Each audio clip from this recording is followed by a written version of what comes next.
Welcome back. Today I'm talking about 5 things that have helped me every day as someone who lives with FSHD Muscular Dystrophy. These are things that I've discovered over my time living with the condition and things that I think could be quite beneficial to people out there. So let's get into it. People don't care what their body looks like. For years I've been really insecure about my body, like I'm sure a lot of other people are, and it's something I'm still actively working on, but there are a few things that I've done that have really helped. I don't fully believe in throwing yourself in the deep end to get over a fear or an insecurity. I'm not going to say, strip down to your undies and run around in the city, but if there are parts of your body that you're specifically self-conscious about, here's what's helped me. Wearing clothes that you like and are comfortable. So I was very self-conscious about how my shoulder blades looked when I was wearing a shirt, so they'd sort of stick out, and to sort of counter that, I'd wear a collared shirt all the time, and I'd never wear a regular like crew neck sort of shirt like this because I was self-conscious about how it looked. I would do that to take the focus off that sort of area and hide it. Well, now I can wear regular shirts and I don't feel self-conscious. So that was a little bit of a little win for me. So the way that I did this was by slowly incorporating clothes that you actually want to wear. Maybe wear it around the house, wear it on a morning walk, or wear it somewhere just where you don't feel judged. That worked for me. Shorts are something that I wouldn't be caught dead wearing, but sometimes it's just too hot for shorts, especially when you play sport and it's just dumb. So what I did was get some longer shorts that I was comfortable in and I thought they looked okay, and I'd just wear those. I went on a morning walk and I'd just wear them as I walked down the street. There's not too many people out if you go early, and soon you realize that no one cares. No one cares that you're wearing shorts. I've never looked at someone wearing shorts or any clothing and gone like, oh, it's wearing shorts? Oh. The sooner I realized that no one is noticing me wearing shorts, the easier it got to wear them all the time. And now I can wear shorts. So I think when people receive the advice that I just gave actually, to not be self-conscious and no one cares, blah, blah, blah, it's easy to say, oh yeah, I get it, thanks. But what I found is you really have to discover that for yourself. So I can't tell you to not be self-conscious, obviously. So yeah, it's something you have to work out yourself. At least I did, so. What you eat has a massive impact on your energy levels. Fatigue is super common in this condition, and I've noticed huge differences in my energy levels from what I eat and when I eat. And this is not top secret information, obviously. I think most people know if you eat garbage, you won't feel amazing.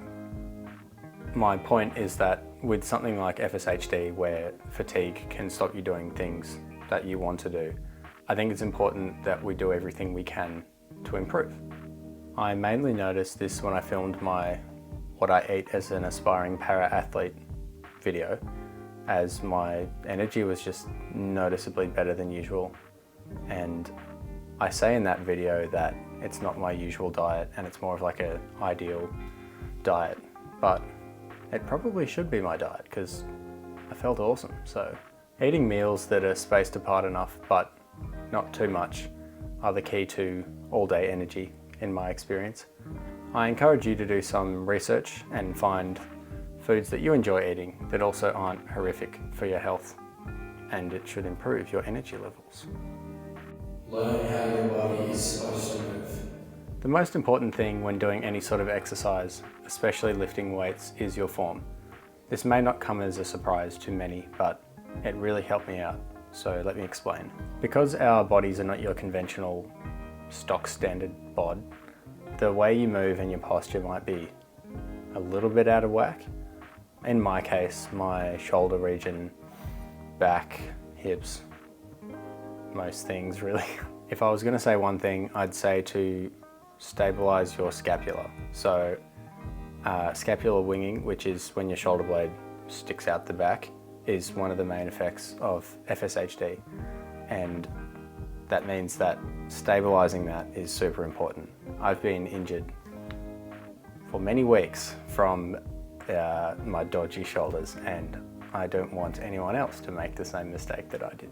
So when you're doing any exercises at the gym, when you're reaching for things, literally all the time, just try to cue yourself and remember that they should be in their correct spot, you know, back, down, because what you can do is you can roll your shoulder forward, which happened to me, and then you can push and then just put heaps of pressure on this part of your shoulder. I'm not a scientist, but like that'll put me out for like 8 weeks. So yeah, just be really mindful of that.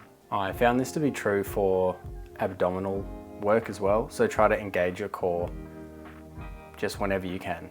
Research how the body works and how it's supposed to work. You should know what muscles are supposed to be working when you're doing a particular movement. So for example, if you're doing a single arm row at the gym and you're rowing back, you don't want your shoulder to creep forward and then you end up just using bicep all the way, when it's really more of a back rear delt exercise. So by cueing that sort of movement before you do it and knowing what muscles are supposed to be working, that actually helped me build a lot of strength in areas that I couldn't before. This might not be backed by science, but I feel that one of the reasons we lose certain muscles is because we can't access them. So knowing how to, activate certain muscles is really important, so then you can actually work them when you're trying to strengthen them up. By actively knowing what muscles you're trying to target, it really helps to actually build strength in those, because you can actually access them. Just a heads up that this can take some time to develop that sort of mind-muscle connection, but keep at it and it's definitely worth it. Don't let the condition get you down all the time.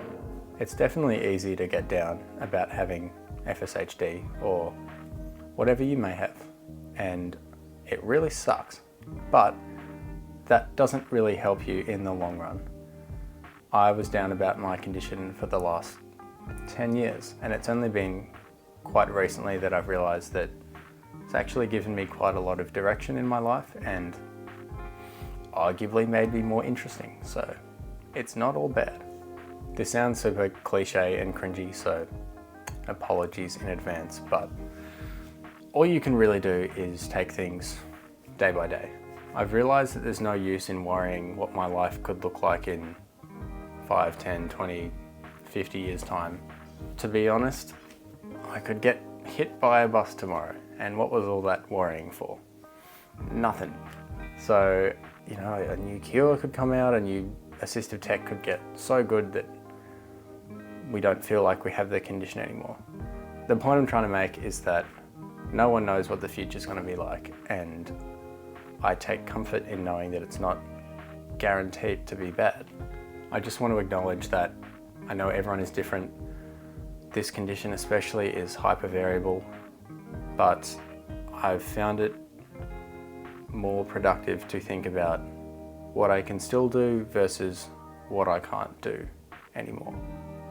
I definitely still feel down, as literally everyone does, whether you have a condition or not. It's just part of it. I'm trying not to let fear or feeling sad stop me from living my life, even if I have to do things a little bit differently than younger me would have imagined. As a young kid, I always wanted to be a professional tennis player, and I'm not there yet, but I'm sort of on that path now. If you told young me that when I'm 24 I'd be aspiring to be a wheelchair tennis player, I honestly would probably ask you what the hell happened. But my point is that it's okay to feel down. I still have good days and bad days, but I just take it one at a time and try to have more good than bad if I can.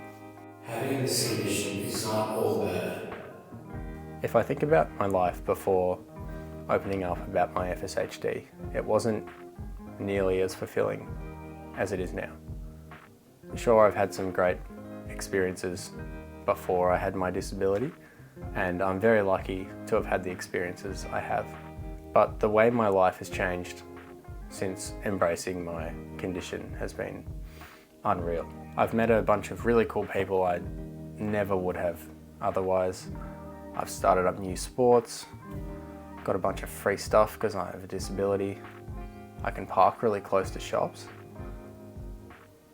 My confidence has improved. I'm more proactive about my health and just many other things. So yeah, there are many dreadful things about having FSHD, but I'd be lying if I said it was all bad. Only recently I've fully embraced having this condition, and since then, things have gotten a lot better. To be honest, this was a pretty difficult video to make, as I really don't want to come off as insensitive, as I know we're all battling our own things, and with this condition specifically, I know that it has varying levels of severity, and I don't want to downplay that. My intention with this video was to share some things that really helped me out, in the hopes that it could help someone else out there to know that they're not alone in this. Please feel free to like, comment, check out the Dudeability Instagram, share these around with your friends. I'm really keen to grow this channel and get these videos out to people who could really benefit from them. So I'll see you all again next week. Bye. Thanks.